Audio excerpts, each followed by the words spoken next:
ಧರ್ಮಸ್ಥಳ ಪ್ರಕರಣಕ್ಕೆ ಸಂಬಂಧಪಟ್ಟಂತೆ ಈಗಾಗಲೇ ಅನನ್ಯ ಕಥೆಯನ್ನ ಕಟ್ಟಿದ ಸುಜಾತಕ್ಕೆ ವಿಚಾರಣೆಯ ಟೆನ್ಷನ್ ಶುರುವಾಗಿದೆ. ಇನ್ನು ಎಸ್ಐಟಿ ಅಧಿಕಾರಿಗಳಿಂದ ಸುಜಾತ ಎನ್ಕ್ವೈರಿ ಆಗುತ್ತೆ. 4ನೇ ದಿನಕ್ಕೆ ಎಸ್ಐಟಿ ಅಧಿಕಾರಿಗಳು ವಿಚಾರಣೆಯನ್ನ ಮಾಡಲಿದ್ದಾರೆ. ಸೂತ್ರಧಾರಿಗಳ ಮೇಲೆ ಸುಜಾತ ಭಟ್ಗೆ ಈಗಾಗಲೇ ಎಸ್ಐಟಿ ಅಧಿಕಾರಿಗಳು ಡ್ರಿಲ್ ಮಾಡಿದ್ದಾರೆ. ಕಣ್ಣಿಟ್ಟಿರುವಂತದ್ದು ಅನನ್ಯ ಕುರಿತು ಯಾವುದೇ ದಾಖಲೆಗಳನ್ನ ನೀಡದ ಸುಜಾತ. ವಿಚಾರಣೆ ವೇಳೆ ಸುಜಾತ ಕೂಗಾಟ, ಗೋಳಾಟ, ಕಣ್ಣೀರನ್ನ ಹಾಕಿದ್ದಾರೆ. ಅನನ್ಯ ಕತೆ ಕಟ್ಟಿದ ಸುಜಾತಗೆ ಈಗ ಎಸ್ಐಟಿ ಅಧಿಕಾರಿಗಳು ಎನ್ಕ್ವೈರಿಯನ್ನ ಶುರು ಮಾಡಿದ್ದಾರೆ. ಇಂದು ಮತ್ತೆ ಎಸ್ಐಟಿ ಅಧಿಕಾರಿಗಳಿಂದ ಎನ್ಕ್ವೈರಿ ಆಗುತ್ತೆ. 4ನೇ ದಿನಕ್ಕೆ ಕಾಲಿಟ್ಟ ಸುಜಾತ ಭಟ್ ಎಸ್ಐಟಿ ಅಧಿಕಾರಿಗಳು ಸೂತ್ರಧಾರಿಗಳ ಮೇಲೆ ಈಗಾಗಲೇ ಕಣ್ಣಿಟ್ಟಿರುವಂತದ್ದು. ಸುಜಾತ ಭಟ್ಗೆ ಎಸ್ಐಟಿ ಅಧಿಕಾರಿಗಳು ಡ್ರಿಲ್ ಮಾಡಿದ್ದಾರೆ.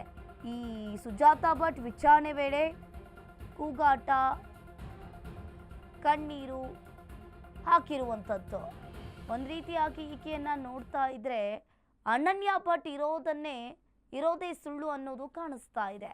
ಎಸ್ಐಟಿ ಅಧಿಕಾರಿಗಳಿಂದ ಈಗಾಗಲೇ ಸುಜಾತ ಭಟ್ಗೆ ಎನ್ಕ್ವೈರಿ ಆಗಿರುವಂಥದ್ದು 4ನೇ ದಿನಕ್ಕೆ. ಇವತ್ತು ಕೂಡ ಸುಜಾತ ಭಟ್ ಎಸ್ಐಟಿ ವಿಚಾರಣೆಗೆ ಹಾಜರಾಗ್ತಾರೆ. ಇಂದು ಎಸ್ಐಟಿ ಅಧಿಕಾರಿಗಳಿಂದ ಮತ್ತೆ ಸುಜಾತ ಭಟ್ ಎನ್ಕ್ವೈರಿ ಆಗುತ್ತೆ. ಅನನ್ಯ ಕುರಿತು ಯಾವುದೇ ದಾಖಲೆಗಳನ್ನ ಎಸ್ಐಟಿ ಅಧಿಕಾರಿಗಳ ಮುಂದೆ ಸುಜಾತ ಭಟ್ ನೀಡಿಲ್ಲ. ಇಂದುವರೆಗೂ ಕೂಡ ವಿಚಾರಣೆ ವೇಳೆ ಸುಜಾತ ಕೂಗಾಟ, ಗೋಳಾಟ, ಕಣ್ಣೀರನ್ನ ಹಾಕಿದ್ದಾಳೆ.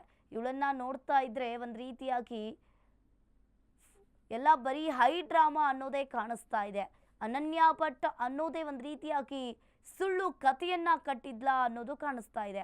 ಹಾಗಾದ್ರೆ ಅವರು ಹೇಳಿದ್ರು ಎಸ್ಐಟಿ ಅಧಿಕಾರಿಗಳ ಮುಂದೆ ನಾನು ಸಾಕ್ಷಿ ಕೊಡ್ತೀನಿ ಅಂತ. ಬಟ್ ಆದ್ರೆ ಇನ್ನೂ ಕೂಡ ಸಾಕ್ಷಿಯನ್ನ ಕೊಟ್ಟಿಲ್ಲ.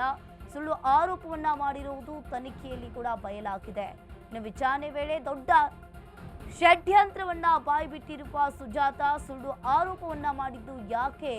ಹಿಂದೆ ಯಾರಿದ್ದಾರೆ? ಹಾಗಾದ್ರೆ ಜಮೀನು ವಿಚಾರಕ್ಕೆ ಸುಳ್ಳು ಆರೋಪವನ್ನ ಮಾಡಿದ್ರ ಸುಜಾತ ಭಟ್ ಎಂಬ ಪ್ರಶ್ನೆಯಲ್ಲಿ ಉದ್ಭವಿಸಿದೆ.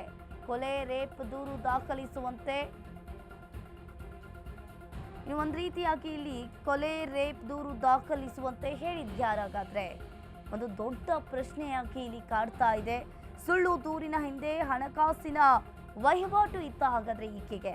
ವಿವಿಧ ಆಯಾಮಗಳಲ್ಲಿ ಈಗಾಗಲೇ ಎಸ್ಐಟಿ ಅಧಿಕಾರಿಗಳು ಕೂಡ ಆಕೆಯನ್ನ ತನಿಖೆಯನ್ನ ನಡೆಸ್ತಾ ಇದ್ದಾರೆ. ಇನ್ನು 4ನೇ ದಿನಕ್ಕೆ ಇವತ್ತು ಕೂಡ ಸುಜಾತ ಭಟ್ ರನ್ನ ಎಸ್ಐಟಿ ಅಧಿಕಾರಿಗಳು ಕೂಡ ತನಿಖೆ ಮಾಡ್ತಾರೆ.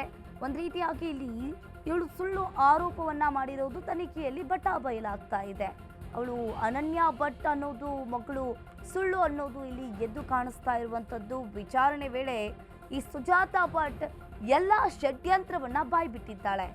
ಒಂದು ರೀತಿಯಾಗಿ ಜಮೀನು ವಿಚಾರಕ್ಕೆ ಏನಾದರೂ ಈಕೆ ಸುಳ್ಳು ಹೇಳಿದ್ರ? ಹಾಗಾದ್ರೆ ಕೊಲೆ, ರೇಪ್ ದೂರು ದಾಖಲಿಸುವಂತೆ ಹೇಳಿದ್ಯಾರು? ಹಾಗಾದ್ರೆ ಈಕೆಯ ಹಿಂದೆ ಯಾರಿದ್ದಾರೆ? ಯಾಕಾಗಿ ಈಕೆ ಈ ಕೆಲಸವನ್ನ ಮಾಡಿದ್ಲು? ಎಲ್ಲವನ್ನ ಕೂಡ ಈಗಾಗಲೇ ಎಸ್ಐಟಿ ಅಧಿಕಾರಿಗಳು ಪರಿಶೀಲನೆಯನ್ನ ಮಾಡ್ತಾ ಇದ್ದಾರೆ. ಒಂದು ರೀತಿಯಾಗಿ ದೊಡ್ಡ ಹೈ ಡ್ರಾಮವೇ ಮಾಡ್ತಾ ಇದ್ದಾಳೆ.